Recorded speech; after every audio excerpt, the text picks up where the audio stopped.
우리 함께 말씀 보겠습니다. 욥기서 42장 1절부터 6절까지의 말씀입니다.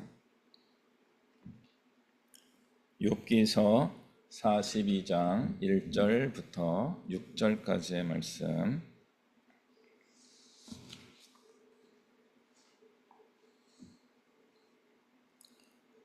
우리 한 목소리로 같이 읽겠습니다.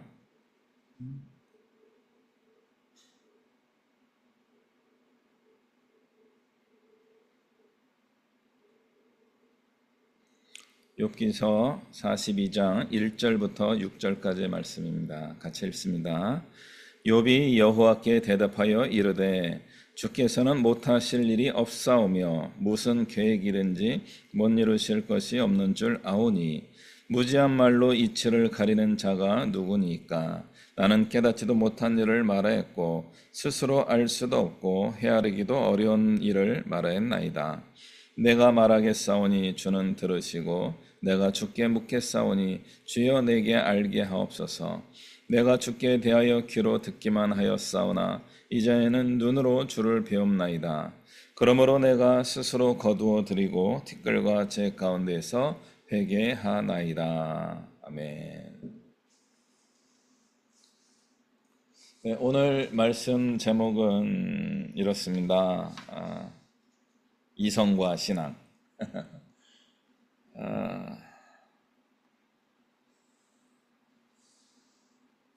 이성과 신앙이라고 하는 이야기는 고대로부터 이런 관점이 있긴 있었을 겁니다. 그러나 요 이성이라고 하는 것이 크게 부각되기 시작한 것은 17세기, 16세기, 17세기 그 즈음으로 보고 있습니다. 대표적으로 이제 서양의 계몽주의 시대를 이제 의미합니다. 그러니까 인간의 이성으로, 인간의 논리로 많은 것을 알아낼 수 있고, 인간의 이성의 발달과 지식의 발달과 혹은 과학의 발달로 인하여서 인간이 유토피아를 만들 수도 있다라고 하는 사상이 그때 등장하게 됩니다. 그래서 이제 많은 연구가 있었어요. 그러니까 지난 200~300년 사이에 이루어진 우리 인간의 지식과 발견과 어떤 성과들, 이런 것들이 대단합니다. 굉장히 급속도로 발전하게 되었습니다. 대표적인 게 이제 전기예요. 전기를 발명한 이후에, 그리고 전기를 모을 수 있고 전기를 이제 멀리 보내면서 사용할 수 있게 되는 그 능력이 생긴 이후에 전 세계는 아주 더 급속도로 변화하게 되었습니다. 그러니까 최근 한 100년에서 200년 사이가 아주 기가 막힌 그런 변화의 시기였고요. 에너지의 관점으로 본다면 인류가 그동안 사용했던 에너지보다 훨씬 많은 에너지를 지난 200년간 사용한 것이다, 이렇게 평가하기도 합니다. 그래서 이제 지구의 자원을 우리가 너무 낭비하고 소모하고 있는 게 아니냐라고 하는 그런 이제 반성, 성찰도 있기도 합니다. 그럼에도 불구하고 이 성에 관한 이야기는 현대에 국한되어 있지는 않습니다. 우리가 이제 보게 되는 이 욥기서만 하더라도 이성적인 고민이 담겨져 있습니다. 대표적으로 이 욥기에서 다루고 있는 것은 고난입니다. 의인이 왜 고난을 당해야 하는가? 욥에 대한 평가가 무엇인가 하면 동방의 의인이라고 되어 있습니다. 그러니까 동방이 어딘지 알 수가 없어요. 이스라엘 기준으로 동방인지 아니면 아프리카를 기준으로 해가지고 이스라엘 지역을 의미하는 것인지, 그러면 또 우리는 또 좋아하잖아요. 아시아 동방을 의미하는 것인지 명확하지는 않습니다. 그래서 이제 이스라엘을 기준으로 하여서 페르시아 지역, 메소포타미아 지역을 의미하는 게 아닐까, 이런 이제 견해를 가지고 있습니다. 그런 관점에서 보면은요, 욥은 유대교 하나님을 믿는 사람은 아니었습니다. 그러니까 고대에 더 훨씬 이전의 이야기로 추측되기 때문에 그렇습니다. 뭐 아브람 시대도 아니고요. 아브람이 뭐 동시대라고 주장하는 분도 계시지만 아브람보다 훨씬 이전에 살았던 분을 모티브로 한 이야기로 볼 수 있습니다. 그렇게 보면은 여러 가지 우리에게 혼란이 생깁니다. 어떤 혼란이 생깁니까? 유대교 이전에도 하나님이 계셨다는 것이죠. 당연하죠. 그리고 유대교 이전에 하나님이 또 많은 선택받은 사람들과 함께 하나님이 소통해 주셨다 하는 것입니다. 그러니까 종교적 측면에서 볼 때 유대교만 유일한 종교가 아니고 또 우리 기독교만 유일한 종교가 아닐 수 있다는 것입니다. 근데 우리 기독교 유일한 종교가 될 수 있는 이유는 무엇일까요? 퀴즈예요? 상품은 없습니다. 우리가 하나님의 진리를 가장 많이 가지고 있기 때문에 그렇습니다. 하나님에 관한 진리를 전부 가지고 있나요? 일부를 가지고 있나요? 당연하죠. 일부를 가지고 있습니다. 근데 그 일부만 하더라도 충분하기 때문에 우리는 기독교가 가장 참된 신앙이다라고 고백하는 것입니다. 다른 데는요. 다른 데는 있을 겁니다. 부분적으로 거기에 올바른 인생을 살아가는 방법, 그 다음에 이 땅이 아니라 내세에 관한 그런 이야기도 다 담겨 있습니다. 그러나 구원이라고 하는 관점은 우리 기독교 신앙에만 담겨 있기 때문에 다른 종교의 구원은 잘 모르겠고 우리 기독교에서는 이 구원의 신앙을 명확하게 주장하고 있기 때문에 저희 기독교 신앙이 가장 좋은 것이다 라고 고백하는 겁니다. 다른 종교의 구원이 있느냐 없느냐? 저는 없다라고 생각합니다. 그래서 우리 기독교를 통하여서만 하나님께로 갈 수 있다라고 저는 확신합니다. 그럼에도 불구하고 욥기는 기독교 이전에 하나님의 역사하심이고 심지어는 유대교 이전에 하나님이 활동하셨던 그런 가르침 내용들입니다. 그래서 성경들 보면요. 읽기 불편한 성경들이 있어요. 다 불편한 건 아닌데 마태, 마가, 누가복음만 보더라도 꼼꼼하게 읽으면 불편해져요. 왜요? 서로 안 맞는 부분이 있거든요. 조금씩 차이가 존재하고 있거든요.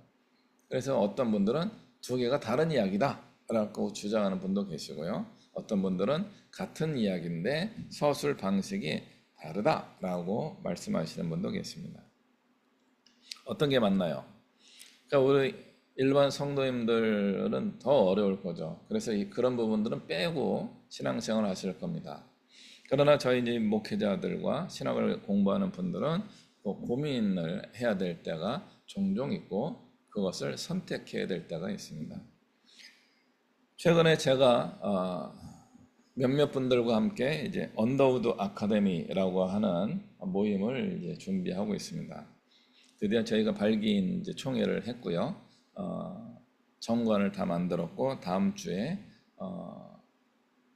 세무서에 가서 법인으로 보는 단체를 등록하게 되고 사업자 등록번호도 이제 같이 받을 예정입니다. 저희가 그것을 준비한 이유는 한 가지입니다. 현대 한국교회에서 목회자가 많이 부족해졌기 때문에 특히 주일학교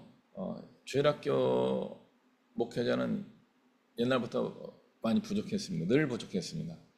그리고 그 다음 단계인 전임 전도사와 부목사는 좀 남아도는 그런 구조였습니다.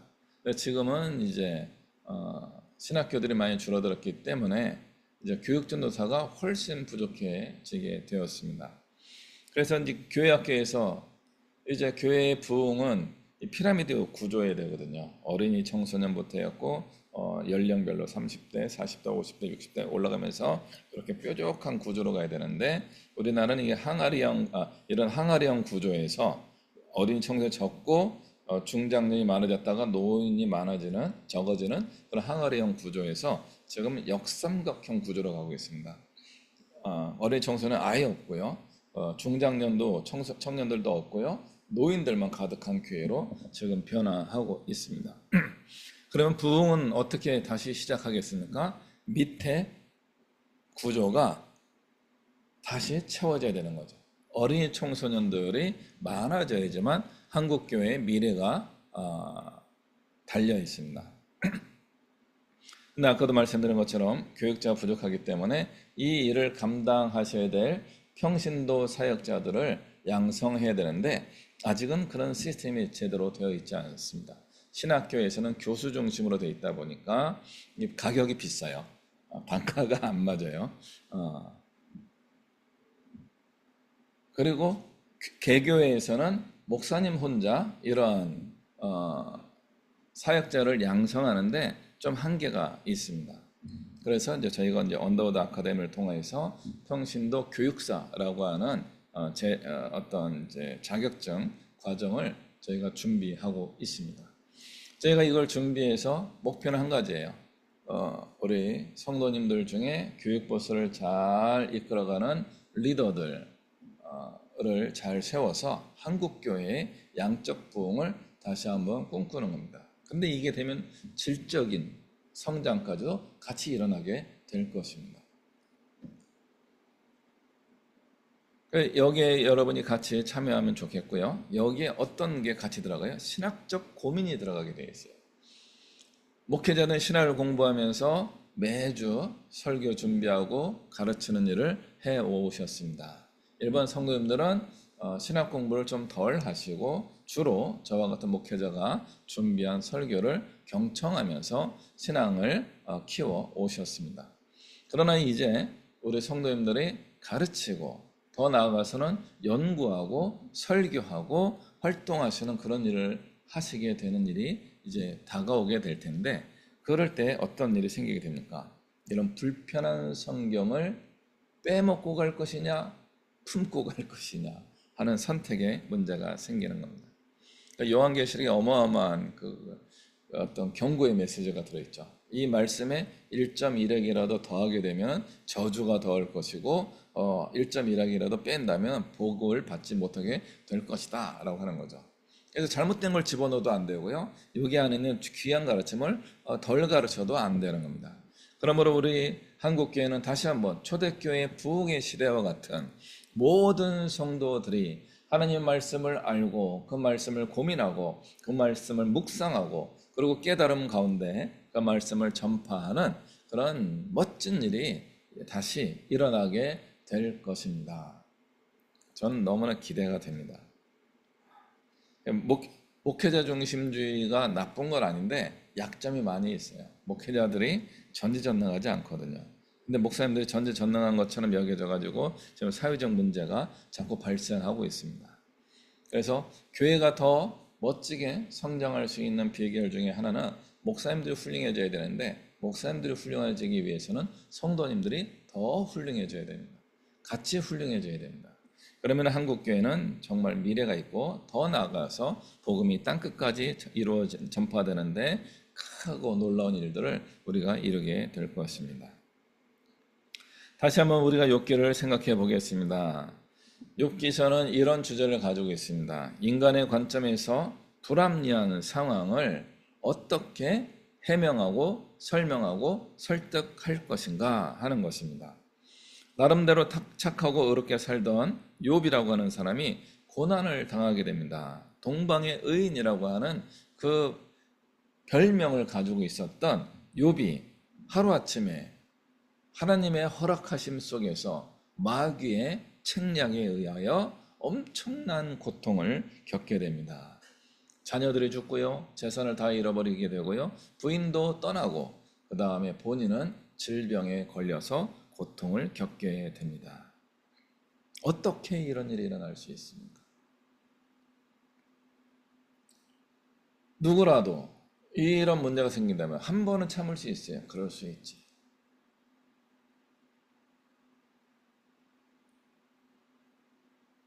한 번도 참기 어려워요.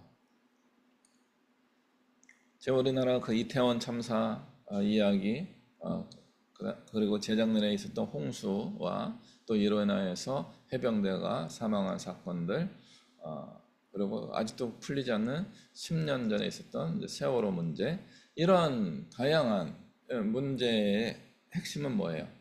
나의 가족이, 나의 자녀가, 나의 부모가 하루아침에 사망한 사건입니다. 그게 얼마나 그럴 수 있어 하고 넘어가겠어요. 우리 같은 사람, 내 일이 아닌 사람들은 뭐 그럴 수 있어 라고 이야기하겠지만 정말 당사자들, 가족들은 견딜 수 없는 고통인 겁니다. 욥 같은 경우는 10명의 자녀들이 하루아침에 한 집에서 모여서 식사하다가 집이 무너져서 사망하는 사건이 일어나게 됩니다. 어떻게 그럴 수가 있습니까?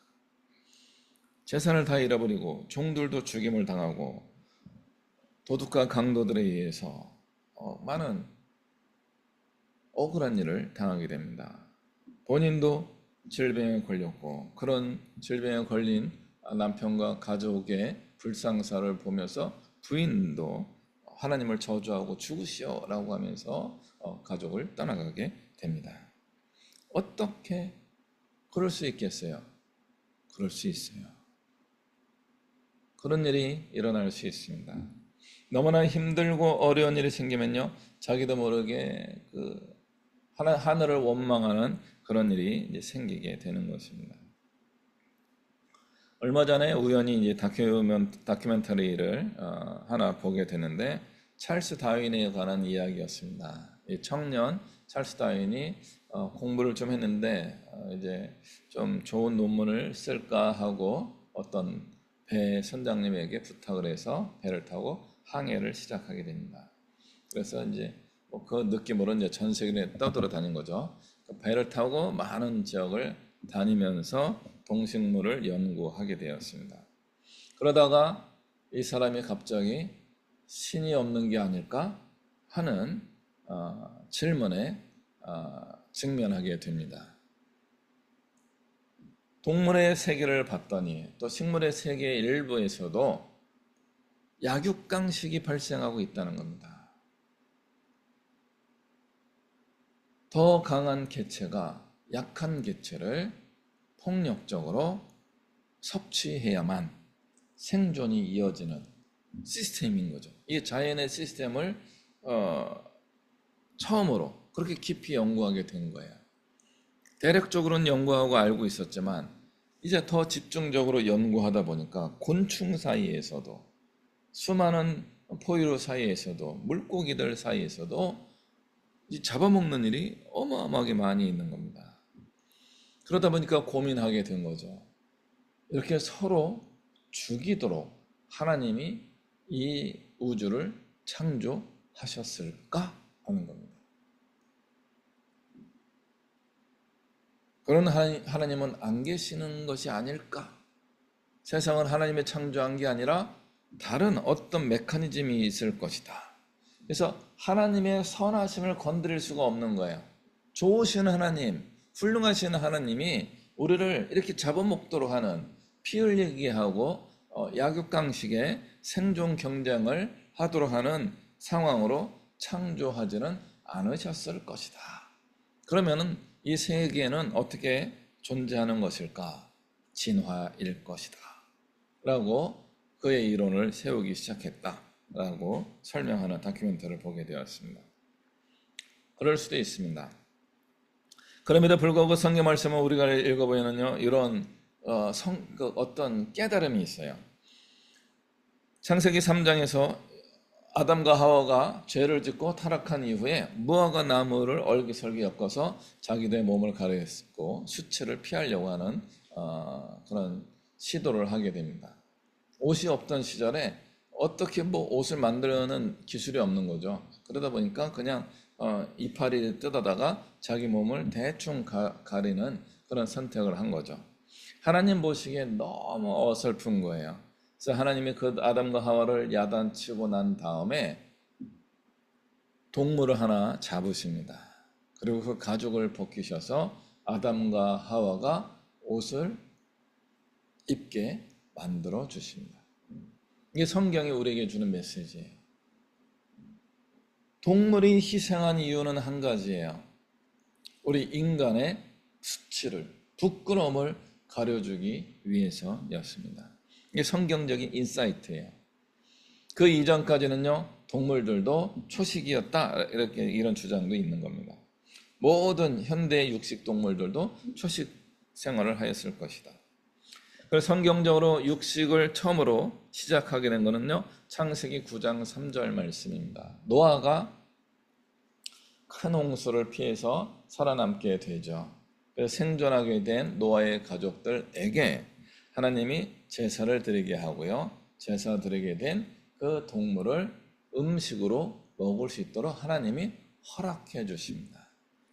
원래는 생명을 피 흘리면 안 되는데 인간의 생존을 위하여 동물을 죽여서 가죽을 벗겨서 활용하고 그 고기를 먹을 수 있도록 허락하시는 장면이 기록되어 있습니다. 물론 이 부분에 관해서도 우리가 많은 생각을 해봐야 하겠지만 우리는 여기서 어떤 인사이트를 얻게 됩니까? 하나님이 우리 인간을 향하여 허락하신 부분 때문에 자연이 고통을 겪게 되었다 하는 것입니다. 우리가 이 고백을 기독교적으로 깨달아야 되는 겁니다. 로마서에도 그렇게 얘기하는 거죠. 피조물이 말할 수 없는 탄식을 하며 하나님의 자녀들이 나타나기를 기다리고 있다라고 바울이 고백하고 있는 것입니다. 세상 피조물들은 하나님의 자녀들이 하나님의 자녀답게 살지 못하기 때문에 고통을 겪고 있었던 것입니다. 그래서 그것이 진화론적 관점에서 약육강식의 모습일 수도 있고 또는 신앙적 관점에서 하나님이 허락하신 영역일 수도 있습니다. 그러나 하나님의 자녀들이 등장하게 되면은 이 세상이 회복될 수 있다는 것이 로마서의 고백입니다. 그럼에도 불구하고 우리는 이런 큰 꿈, 하나님의 꿈을 꾸는 게 아니라 우리 개인의 삶에 집중할 수밖에 없습니다. 욥처럼 내가 착하고 의롭게 살면은 나의 인생이 편하겠지, 고난이 없겠지, 그런 마음을 가지고 살아갈 것입니다. 누구에게 해를 끼치지 않으니까 나도 남으로부터 해코지를 당하지 않으면서 살았으면 좋겠다 하는 것이 우리의 기대입니다. 그러나 세상은 그렇지 않습니다. 악한 자들이 존재합니다. 정말 악한 자들이 존재합니다. 왜 그렇게 악한지 모르겠어요. 그런 악한 자들이 존재합니다. 심지어 선한 사람들을, 착하다고 하는 사람들, 또 의롭다고도 할 수 있는 그 사람들이 악한 사람들을 지지해주고 있습니다. 왜 그런지 모르겠어요.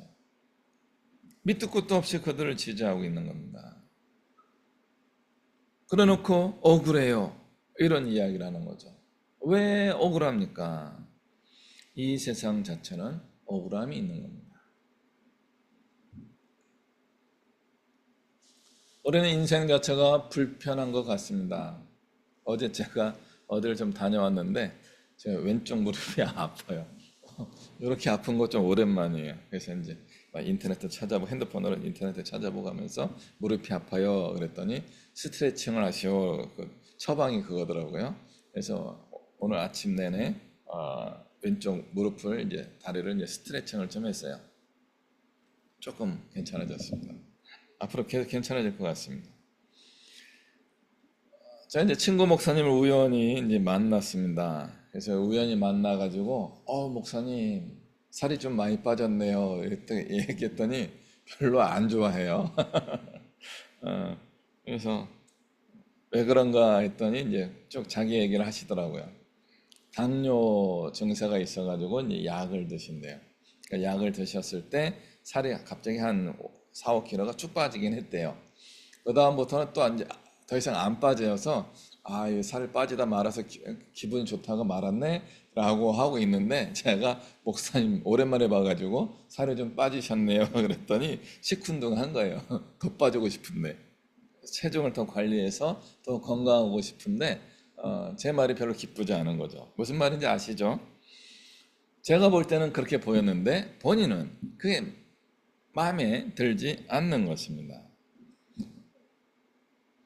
우리는 그렇게 노인이 되어가는 것입니다. 왜 우리는 이렇게 힘들까요? 노인이 되고 아프고 그런 불편한 일들이 계속 있는 거죠. 왜 이 땅에 태어났을까? 이런 고민들을 하게 되는 것입니다. 그래서 욥은 억울합니다. 나는 억울합니다. 불합리합니다. 불편합니다. 하나님 해명 좀 해주세요. 내가 도대체 무슨 잘못이 있단 말이에요. 나와 함께 재판 한번 하시죠. 욥이 그렇게 하나님을 향하여 주장하고 있을 때에 친구 3명, 엘리바스와 빌닷과 소발이라고 하는 세 친구가 욥을 위로하러 왔어요. 위로하러 와서 며칠간 식음을 전폐하면서 너무 황당한 거거든요. 부자였고요, 존경받는 어른이었고요, 정말 신뢰받을 만한 그런 분이었는데 하루아침에 이렇게 망하다니. 그리고 욥의 외모를 보니까 뭐 엄청난 피부병으로 인해서 고통을 겪고 있는 거예요. 그러니까 보면 볼수록 불편한 거죠. 그 불편한 마음에 이 사람들이 생각하기에는 우리 욥 어른이 뭔가 잘못한 게 있다. 회개하라. 회개하시오. 라고 하는 거예요.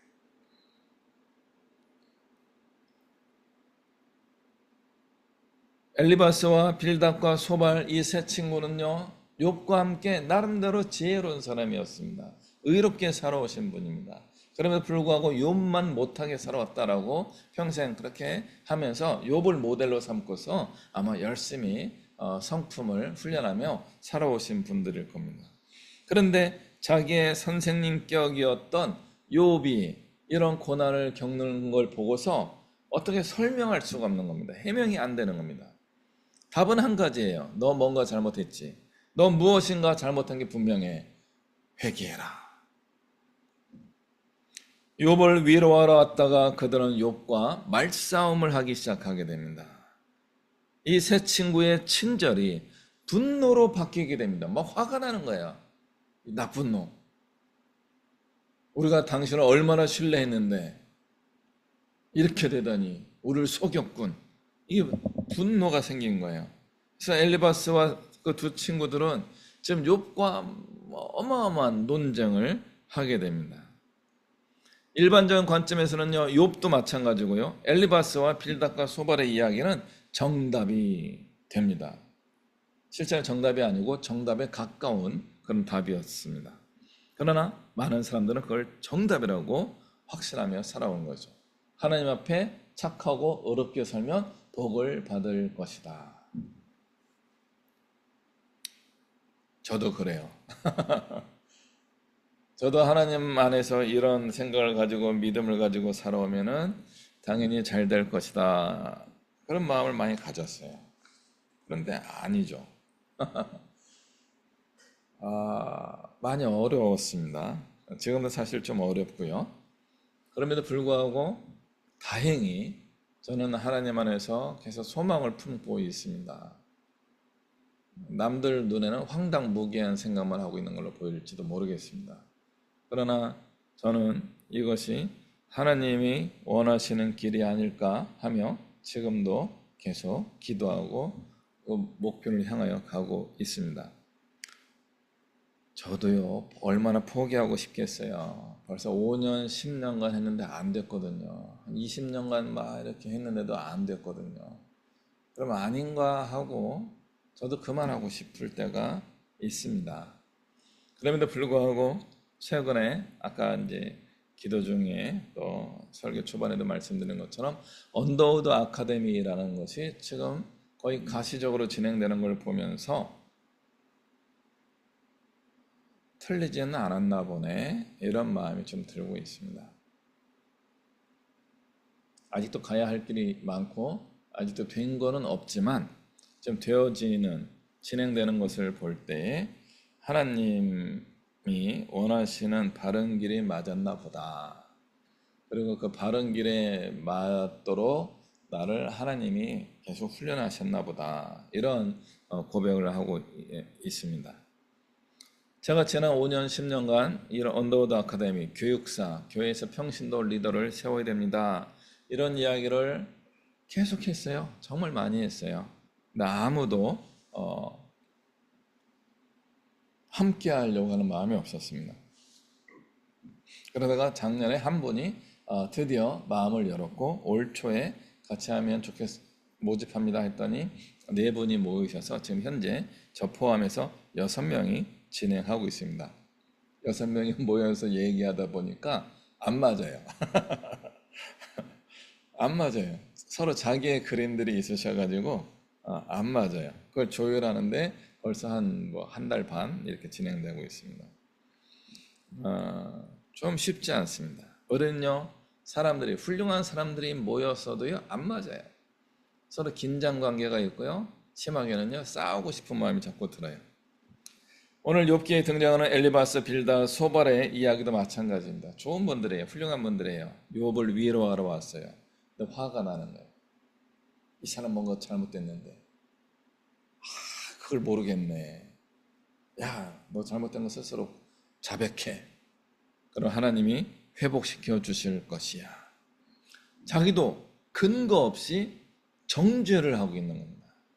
우리가 하나님의 진리를 알고 있다 생각하고 그 진리를 따라 거룩하고 의롭게 살아왔다고 생각하는 사람들이 자주 하는 실수가 바로 이것입니다. 그렇게 살지 않는 사람들을 손가락질하면서 저주하는 겁니다. 정죄하는 겁니다. 잘못됐다고 지적하는 겁니다. 오늘 본문 42장 7절에 하나님께서 욥에게 이렇게 말씀하시고 난 다음에 엘리바스와 그 두 친구에게 이렇게 이야기합니다. 내가 너희에게 화를 낸다. 화가 났다. 너희가 나를 가리켜 말한 것이 내 종 욥의 말과 같이 옳지 않았기 때문이다. 잘못됐다는 거예요. 엘리바스와 빌닷과 소발이 정말 최선을 다하여 믿음 안에서 고백했던 딱 보면은 맞는 이야기인데 라고 여겨지는 그 고백이 잘못됐다고 하나님이 화를 내시는 거예요. 우리가 가지고 있는 것에 대하여 우리의 신앙 고백과 우리가 평생 소중하게 여기며 살아왔던 가치들을 하나님이 보시고 화를 내실 수 있는 거예요. 진짜로 회개해야 할 사람들은요, 엘리바스와 빌닷과 소발이었습니다. 우리는 다른 사람에게 회개하라고 이야기하지만 실제로는 내가 회개해야 될 수 있습니다. 내가 먼저 회개를 더 많이 해야 되는 거죠. 예수님께서 이미 그런 가르침도 주셨어요. 남의 눈에 있는 먼지를 티끌을 빼주려면 내 눈에 있는 들보를 먼저 뽑고 그 후에 눈이 밝아진 후에 다른 사람 눈에 티를 빼주어라. 예수님의 가르침입니다. 우리는 잘못된 관점을 이미 가지고 있는데 그 잘못된 관점으로 다른 사람들의 작은 잘못을 고쳐주겠다고 다가가다가 막 화를 내고 있는 중입니다. 잘못하고 있는 겁니다.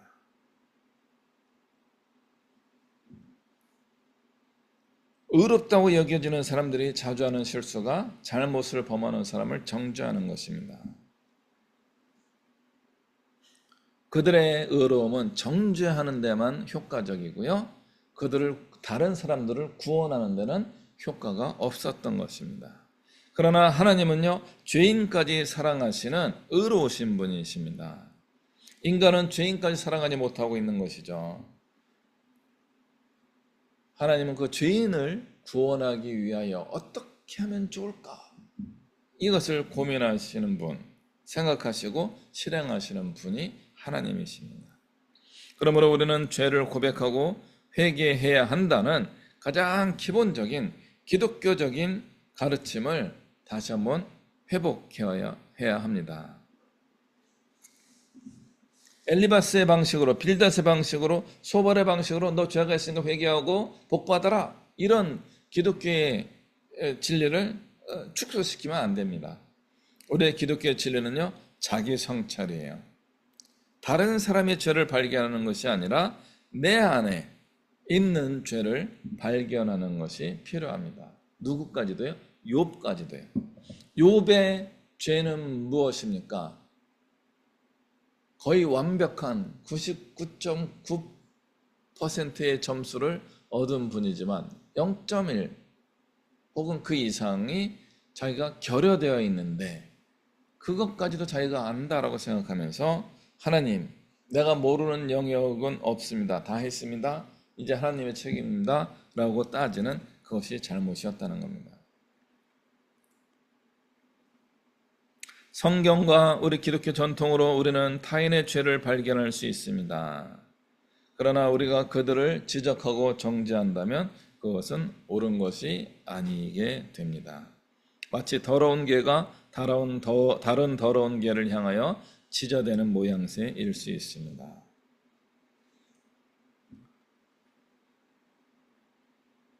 그래서 오늘 욥이 42장 3절에 정확한 신앙 고백을 하게 됩니다. 무지한 말로 이치를 가리는 자가 누구니까 저예요 하면서 나는 깨닫지도 못한 일을 말하였고 스스로 알 수도 없고 헤아리기도 어려운 말을 말하였나이다. 하나님 잘못했습니다. 다른 사람을 비판하고 심지어 이 다른 사람을 비판하다 보면요 하나님을 비판하게 됩니다. 하나님을 비판하게 되는 거예요. 하나님 왜 저런 놈을 세상에 태어나게 하셨습니까? 그러면 하나님이 잘못한 거죠. 우리가 하나님의 잘못을 지적하고 있는 경우가 굉장히 많이 있습니다. 억울하죠. 그러나 욥은 이 순간에 정확하게 깨닫습니다. 내가 알지도 못하면서 말하였습니다. 이제 내가 주님께 여쭙겠사오니 묻겠사오니 나의 이야기를 들으시고 나에게 말씀하시고 알려주십시오. 겸손해지는 거죠.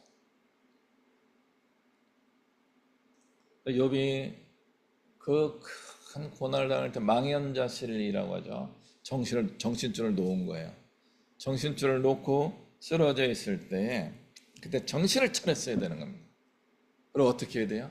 하나님 도와주세요. 하나님 가르쳐 주세요. 이 기도를 했어야 되는 겁니다. 욥이 그 기도를 형식적으로는 하게 되었지만 그 안에 억울함과 분노가 같이 나온 거예요. 당연하죠. 우리가 볼 때 욥의 그 고난은요, 우리가 좀 더 좀 침착하고 겸손하게 하나님께 기도해야지. 제가 만약 그렇게 얘기해도요, 그럼 저는 또 엘리바스와 두 친구처럼 바뀌게 되는 겁니다. 참 쉽지 않은 거예요. 욥 스스로가 그렇게 깨달아야 되는 겁니다. 김동석 스스로가 그걸 깨달아야 되는 겁니다.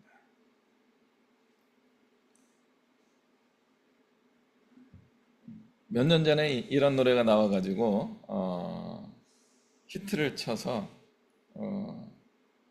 기억은 안 나가지고 열심히 찾아봤어요. 나훈아 씨가 지은 노래입니다. 테스 형이에요. 테스 형, 세상이 왜 이래? 왜 이렇게 힘들어? 소크라테스 형, 먼저 가본 세상 나에게 좀 가르쳐줘. 이런 가사가 있어요.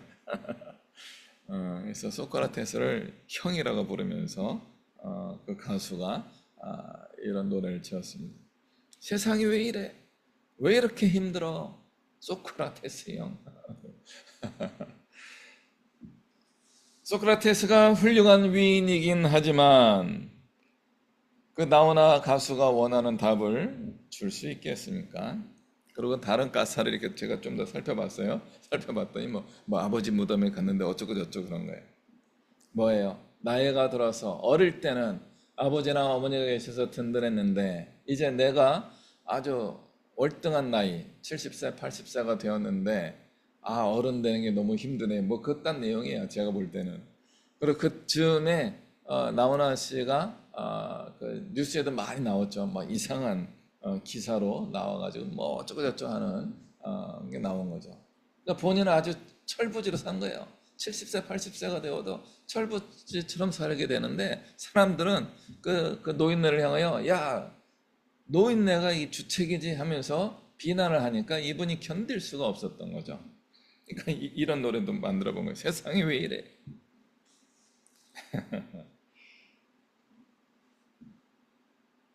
하나님을 향해 질문했어야 되는데 소크라테스에게 질문하고 있는 겁니다. 성찰 명상의 시간을 가져야 되는 거예요. 하나님이 내 안에서 말씀해 주실 것인데 우리는 그 시끄러운 자기 머릿속에 시끄러운 생각들과 주변의 시끄러운 그런 지적에 관하여서 견딜 수 없어가지고 조용한 시간을 찾지 못하고 있는 것입니다. 욥은 이 때가 되어서 침묵을 경험하게 됩니다. 하나님의 그 웅장한 임재 가운데서 자기의 미약함을 인정하고 조용히 있게 됩니다. 그리고 고백합니다. 내가 주께 대하여 귀로 듣기만 하였는데 이제 눈을 뵙게 되었습니다. 더 무섭네요. 더 조용히 있겠습니다. 그러므로 내가 죄와 티끌 가운데서 회개합니다. 아무리 우리가 위대한 일을 이룬다고 하더라도 아무것도 아니게 되는 겁니다. 국가의 원수 대통령까지 하셨던 분의 이야기가 최근에 뉴스에 계속 나오고 있습니다. 얼마나 좀스러운지 모르겠습니다. 굉장히 위대한 리더인 것처럼 아주 권위주의적으로 행동하셨던 분들이 아주 권위가 없는 무색한 그런 이야기들로 신문과 뉴스에 채워지고 있습니다. 얼마나 부끄러운지 모르겠습니다. 그게 그분의 문제이겠습니까? 우리에게도 똑같은 거죠. 우리도 하나님 앞에 뭐 그럴듯하게 이렇게, 저도 마찬가지예요. 그럴듯하게 있어봤자 우리는 아무것도 아닙니다. 우리는 연약한 존재입니다. 그러므로 우리는 끝까지 하나님의 은혜를 구해야 되는 것이고, 이 땅에서는 결국은 힘들고 어려운 일들로만 가득 채워져 있을 것입니다. 오늘이나 앞으로도 우리 하나님이 우리를 위로하시고 우리를 존귀하게 만들어 주시고 복의 복을 더하여 주실 것입니다. 욥기에서 마지막 42장 후반부의 이야기는요, 너무 짧아서 아쉬울 정도예요. 중간에 수많은 이야기들이 담겨 있는데 마지막에 욥의 자녀들을, 새로운 자녀들, 또 재산을 2배로 그런 베풀어 주시는 하나님의 은혜가 충만한 삶을 회복하여 주시는 것을 보게 됩니다. 하나님께서도 저를 회복하여 주시고 우리 모든 믿음의 식구들을 회복하여 주실 줄 믿습니다. 그럼에도 불구하고 마지막 구절이 기가 막힌 구절이에요. 42장 17절, 욥이 늙어 나이가 충분해서 죽었더라. 죽었어요. 우리는 이 땅에 살다 보면요, 끝이 있어요. 죽음이라고 하는 것을 꼭 거치게 되어 있습니다. 우리는 이 땅에서의 기쁨과 즐거움과 슬픔과 고난 때문에 영향을 받긴 합니다. 그러나 끝이 있습니다. 그 이후에도 자자손손 잘 되는 인생을 살다가도 욥이 늙어서 나이가 차서 죽게 되는 것처럼 우리도 언젠가 죽음을 맞이하게 될 것입니다. 근데 우리 기독교 신앙 보면 뭐예요? 죽음 이후가 우리에게 준비되어 있다는 것이죠.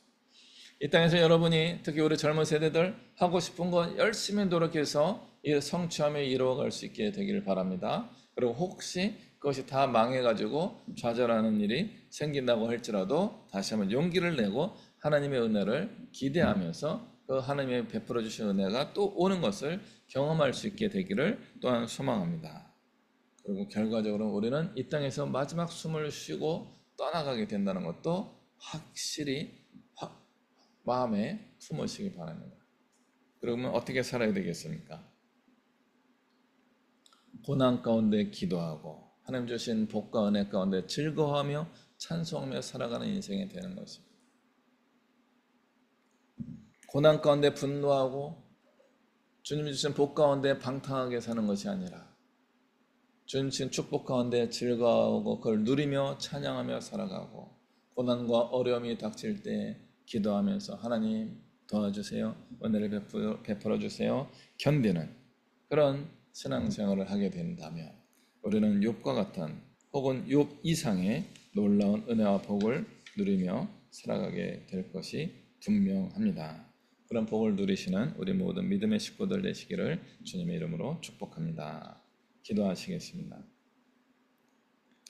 사랑과 은혜가 충만하신 하나님 아버지, 우리가 다시 한번 욥과 같은 회복된 신앙을 가질 수 있게 해주시고 또 욥에게 베풀어 주셨던 그 그 은혜가 우리에게도 동일하게, 우리 노년의 은혜가 더욱더 풍성하게, 또 우리 젊음의 시대에 또 베풀어 주신 은혜가 풍성한 믿음의 삶을 우리가 살아갈 수 있게 하여 주옵시고, 늘 감사하며 하나님을 찬양하며 또 많은 사람들에게 선한 영향력을 끼치며 살아가는 우리 모든 믿음의 식구들 되게 하여 주옵소서.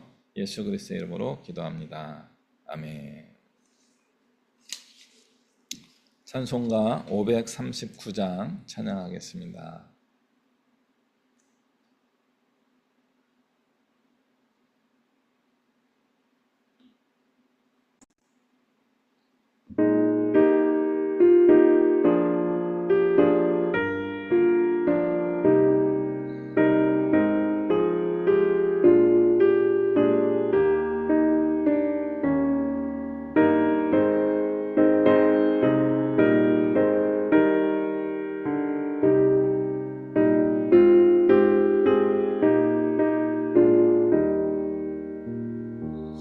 너 예수께 조용히 나가 내 모든 짐 내려놓고 주 십자가 사랑을 믿어 죄 사함을 너 받으라. 주 예수께 조용히 나가 내 마음을 쏟아놓으라. 늘 은밀히 보시는 주님, 그 은혜를 베푸시리. 주 예수의 은혜를 입어 내 슬픔이 없어지리. 내 이웃을 늘 사랑하여 너 모든 것 거저주라. 주 예수께 조용히 나가 내 마음을 쏟아놓으라. 늘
기도합니다. 이 시간도 늘 우리와 함께 하시는 우리 주 예수 그리스도의 은혜와 살아계신 하나님 아버지의 크고 영원하신 사랑과 성령 하나님이 교통하시는 은혜와 역사하심이 우리의 삶의 문제에 일희일비하는 모습으로 살아가는 것이 아니라 그 위에 계신 그 모든 것을 주관하시는 하나님을 바라보며 예수 그리스도의 이름 안에 믿음으로 살아가는 자들에게 놀라운 은혜와 기적을 베풀어 주실 것을 확신하며 주님을 믿고 신뢰하며 의지하며 나아가는, 또 그렇게 더 거룩한 믿음의 삶을 살기로 다짐하며 나아가는 이곳의 머리 숙인 주의 백성들 머리 위에와 이 나라와 이 민족 위에, 세계 모든 열방 위에 이제부터 영원토록 함께 하시기를 간절히 축원하옵나이다. 아멘.